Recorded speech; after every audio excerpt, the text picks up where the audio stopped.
আসসালামু আলাইকুম, সবাই কেমন আছেন? আলহামদুলিল্লাহ, আশা করি সবাই ভালো আছেন। যে যেখানে আছেন সুস্থ আছেন।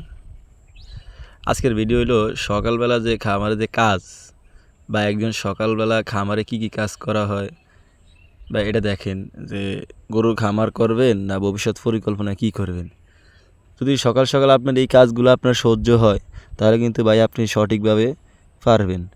সকালবেলা ঘুম থেকে উঠছিলাম, এখন প্রায় 6টা বাজে, আনুমানিক 6টা বাজে। ওই সময় খামারের ভিতরে ঢুকছিলাম, যেহেতু 7-8 দিনের জন্য বাসায় আসছি, কিন্তু কাজ তো আর ভুলে থাকা যায় না, ঠিক আছে? কাজ তো কাজই। খামারে ঢুকলাম, দেখলাম যে গরুর সারিতে ঘাস নাই বা ঘাস দিব। গরু একটু আগে উঠছে, সারা রাত্র যেগুলো হয়তো হাগছে বা মুছছে বা লাদা করছে, ওইগুলি আমার চোখের সামনে পড়ছিল বা বিদায় আমি মনে করেন যে কি ওগুলি করছি। আর প্রত্যেকটা খামারই সকালবেলায় মনে করেন যে কি এগুলা কাজ করতে হয়, একদম প্রত্যেকটা খামারই, যে যার যার গরু আছে বা যে কোনো খামারে হোক, সকালবেলা আপনার এই কাজগুলো কি করতেই হবে, এটা স্বাভাবিক। তো এই দেখছেন কি অবস্থা, মানে এক রাত্রে ময়লা আবর্জনা আছে, এগুলা সব ফালাইতে হইব। আর এগুলাকে মনে করেন যে যদি আপনি ঘিন করেন বা এই সেডি আমি কেন হালাবো বা এই সেই বক্কর চক্কর, তাহলে ভাই আপনার দিয়ে হইব না, ঠিক আছে? আপনি যেখানে যান পরিশ্রম করতে হবে, সফলতা অর্জন করতে হবে। সফলতা অর্জন করতে হলে আপনাকে পরিশ্রম করতে হবে অবশ্যই।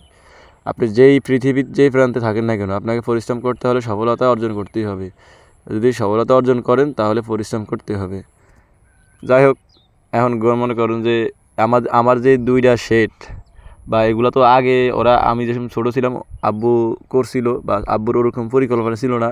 আর আব্বুর হইলো আগের মানুষ, তারা মানে কোন হিসাব ছাড়াই কি ঘর করে ফেলাইছে, বা ঘরগুলো ওসা নেশা হয় নাই বেশি। অনেক খামার দেখবেন বা অনেক জায়গায় ঘর দেখবেন যে ঘর ওসা নেশা আছে, কিন্তু আমার এগুলো দেখছেন পানির সাথেও পানি যায় না, এই জন্য একটু ঝামেলা পোহাইতে হয়। এই জন্য প্রথমে মনে করেন যে ময়লা হালার পরে পানি দিয়ে ধুইতে হয়, ধুইয়া তারপর আবার ঝাড়ু আছে, এই ঝাড়ু দিয়ে মনে করেন যে আবার কি পরিষ্কার করতে হয়।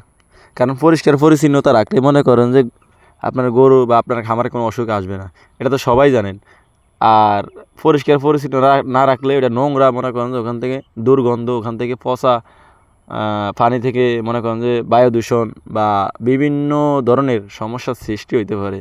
বা আমি যেটুকু জানি যে পরিষ্কার পরিচ্ছন্ন না রাখলে গরুর অসুখ হয়, আল্লাহ না করুক। এই জন্য সবসময় চাইবেন পরিষ্কার রাখতে বা নিজেও পরিষ্কার থাকতে। কাজ এটা হলে কী হয়েছে, পেশা আমাদের গরু পালা হলে কী হয়েছে, আমরা তো মনে করেন যে সবসময় কি পরিষ্কার পরিচ্ছন্নতা রাখতে চেষ্টা করব। পরে মনে করেন যে নামিয়ে গেলাম, এইগুলো পরিষ্কার করতেছি, বা 2টা ঘর বা ওই যে আগে যেটা দেখছেন ওই শেডেরও পানি দিতে হইব। ভিডিওটা বড় হয়ে যায়, তার জন্য আর বেশি কিছু ভিডিও করেই নেই। আর সবচেয়ে গুরুত্বপূর্ণ কথা হলো, আমার আগের যে ভিডিওটা যে 25,000 টাকা ইনকাম করা সম্ভব, আসলে কোনো দিনও সম্ভব না। যদি আপনার খামারে সব রেডি করা থাকে তাহলে কিন্তু 25,000 টাকা ইনকাম করা সম্ভব। আর হয়তো 10টা গরু রাখতে পারে আনি, 4টা দুধের গরু। আর যদি বাছুর টাছুর মিলিয়ে যদি প্রতি বছর আপনি মনে করেন যে 10টা গরু থেকে যে 8টা বাছুর বেচতে পারেন প্রতি বছর, তাহলে আপনার হয়তো সম্ভব। আর সবচাইতে পরামর্শ হইলো নিজের পরামর্শ, যে ঠিক আছে আপনারা অনেক পরামর্শ দিচ্ছেন, কেউ বলছেন যে আপনার আঙ্কেল যে আমার আব্বু যে কদিন আছে ওই কদিন আমি চাকরি করি, বা আব্বু যদি আল্লাহ না করে কোনো কিছু হয় তারপরে আমি খামার আইসা গরুর হাল ধরি, এটাও সবচেয়ে সুন্দর কথা। এবং আমিও চেষ্টা করব যাতে এই পরিকল্পনা নিয়ে আগাইতে। এবং আমার স্বপ্ন আছে যে আমি খামার করব, কিন্তু যেটুকুই আছে এখান থেকে শুরু করলে বহুত কিছু হবে, ঠিক আছে? যেহেতু আমি পরিশ্রম করতে পারি বা যে কোনো কাজের সাথে আমার মনে করেন যে আমি কি মিলিয়ে নিতে পারি। এই জন্য আব্বু যে কয়দিন আছে এই কয়দিন আব্বু এগুলো দেখাশোনা করে কষ্ট করে, এবং আমি চাকরি বাকরি করি, কিছু টাকা পয়সা জমাই, যেহেতু বিয়ে শাদী এখনও করি নাই। আর ভবিষ্যতে যদি বিয়ে শাদী করি তখন কিছু ক্যাশ পাতি দরকার আছে। আর এখন যদি আমি খামার করি তাহলে হয়তো আমি ভালো জায়গায় একটা বিয়ে করতে পারবো না, আর তারা বলবে যে আমি গরু ফালি।